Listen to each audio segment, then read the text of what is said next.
I mean, I'm excited to talk to you, Tony, because we got a lot to get into, even over the course of like 3 episodes. It was a short amount of Tony time, but there was a lot packed in there.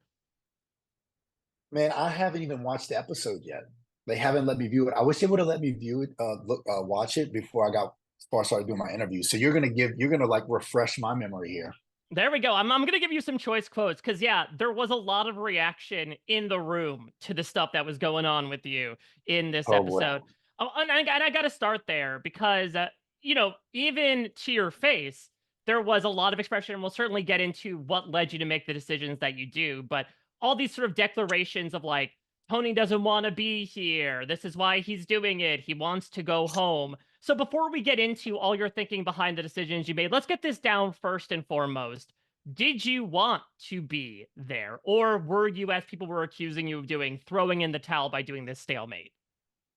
I wanted to be there just as bad as anybody else wanted to be there. That's a false narrative. That's fake news. It's not something I enjoy hearing.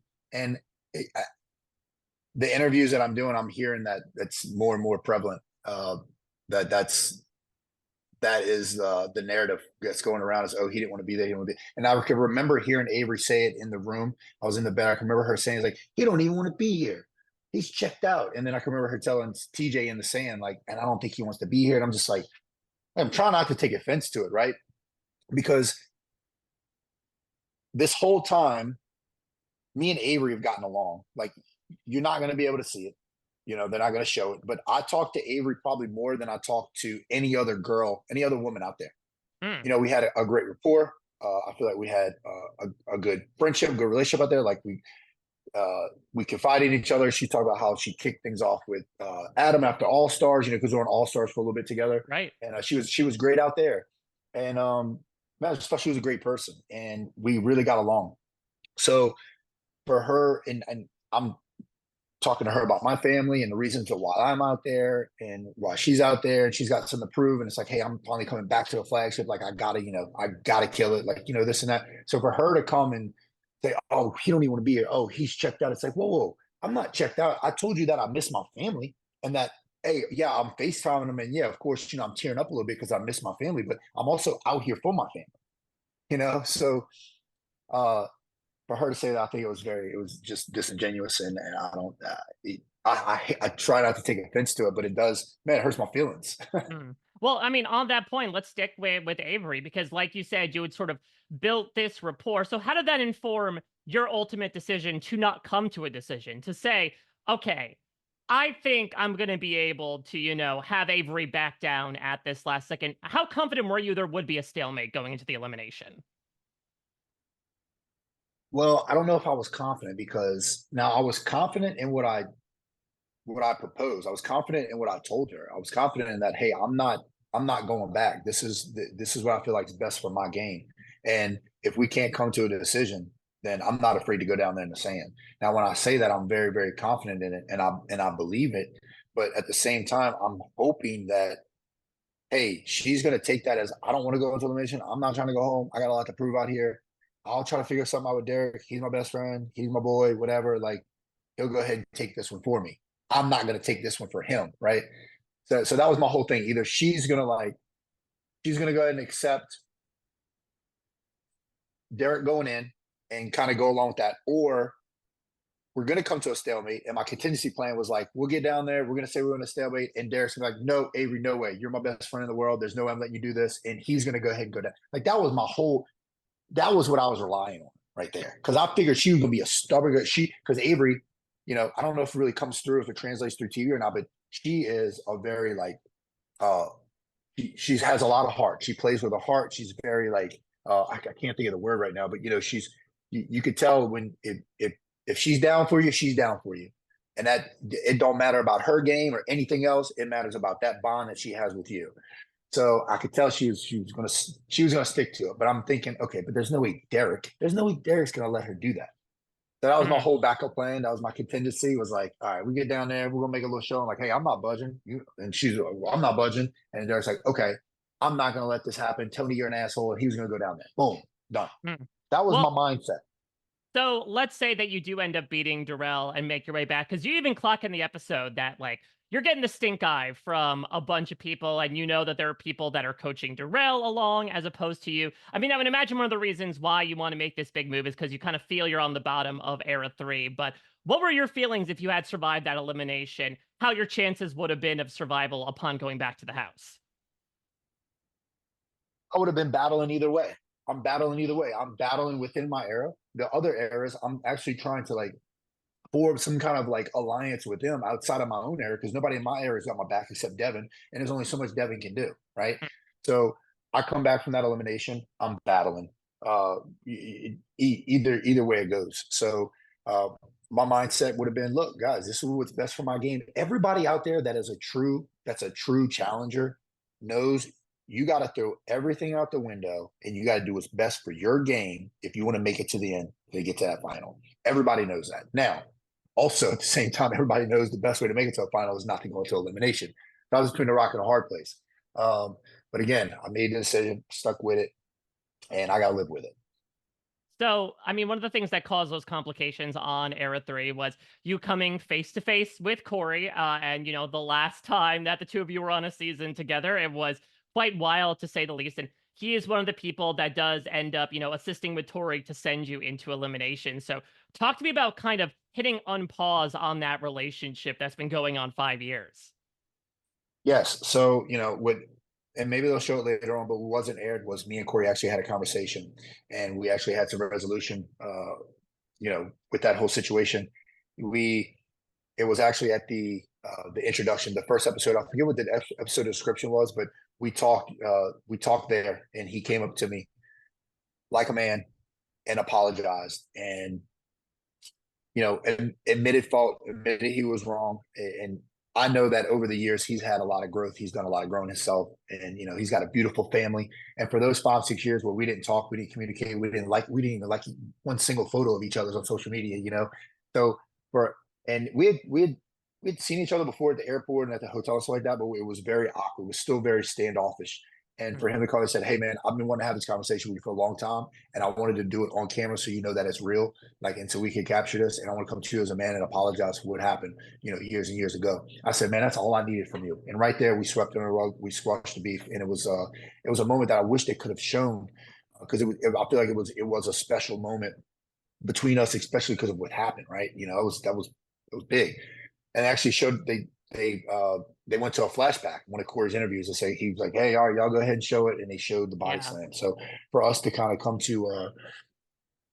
to terms on it and have an understanding with each other again, and have a challenge friendship again was nice. Because before that, with the body slam, man, me and Corey's always been cool. We started these things together on Bloodlines. It was our first challenge together. We did pretty much everyone together up until that point. So for that to happen and then they not get shown was disappointing, but yeah, I guess it's all for naught because this guy throws me into elimination. Like we make up and then you throw me into elimination.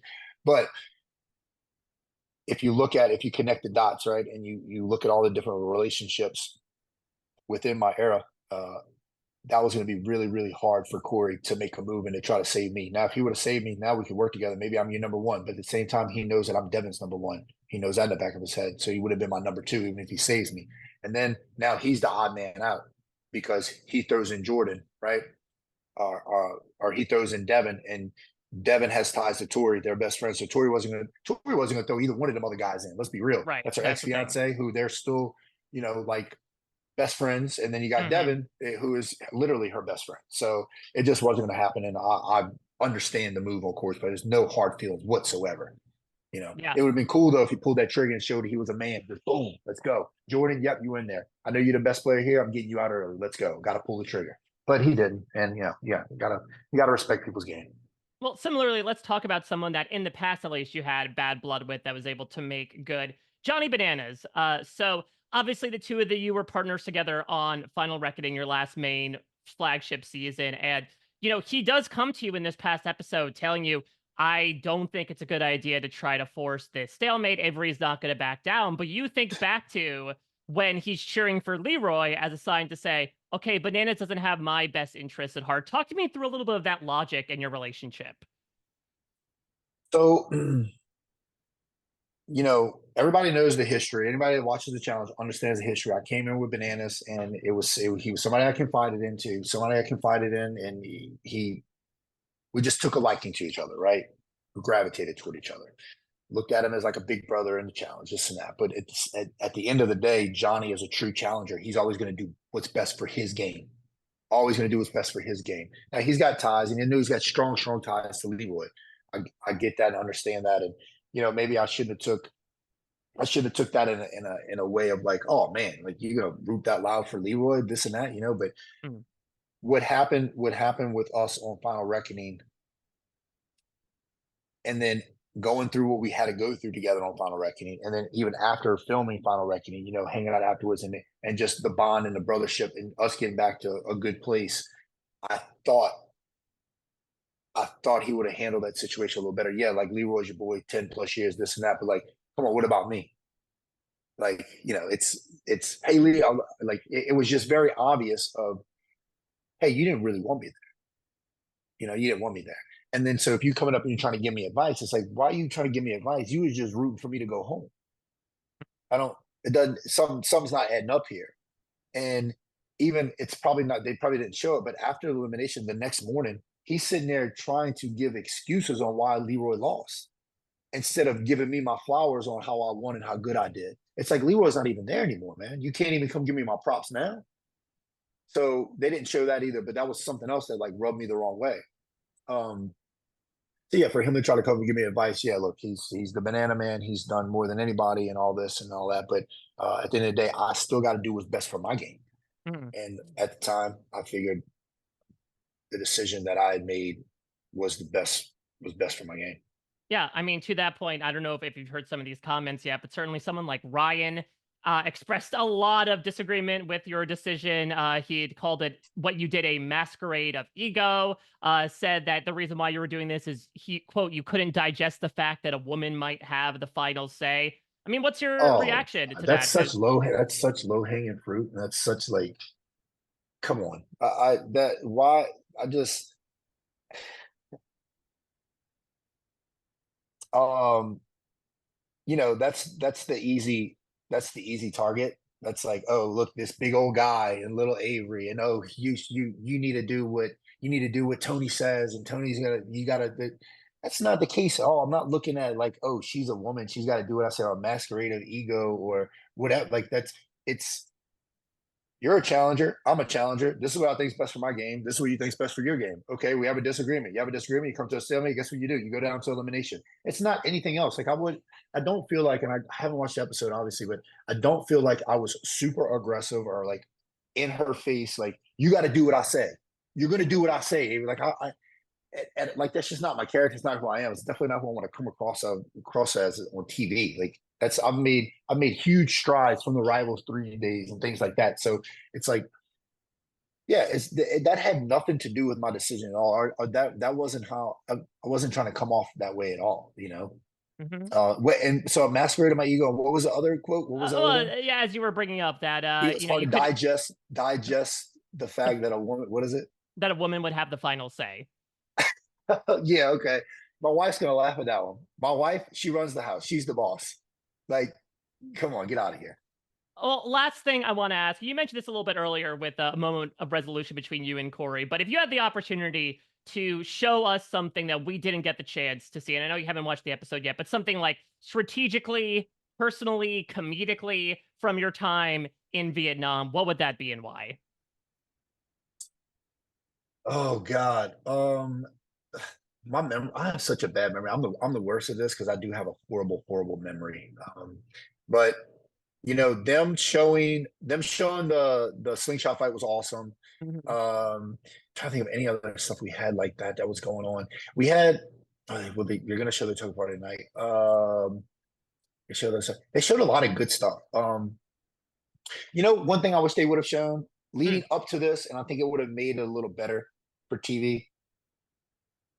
Show a little more of me and Avery's conversations, like mm. the good ones. Like show a little bit of that, and then show like how it turned, how it just went from night to day. Like it flipped on itself. I think that would have been nice, because Yeah, we did. We had some good conversations, but that's probably one thing I wish they could have shown. I can't think of anything like cool off the top of my head, to No, be honest. But no yeah, that's worries. it. Well, yeah, thank you so much for getting the chance to open up and talk with me. Obviously, it was a very eventful time that you had in the house. And I know that we keep running short on Tony time these past couple seasons, but it seems like you say you're in the best shape of your life. I imagine this has almost like invigorated you even more to keep, reigniting this challenge career. And so I don't know, unless I'm putting words in your mouth, I'm excited to see what you do next. Hey man, if the challenge gods are willing and I'm fortunate enough, Tony time will continue. There we go. Well, I'm happy to take some Tony time today, man. Thank you so much for taking the time to talk with me. All the best to you and the family, and thanks so much again. Same team, I appreciate All it. right. Take care. Bye bye.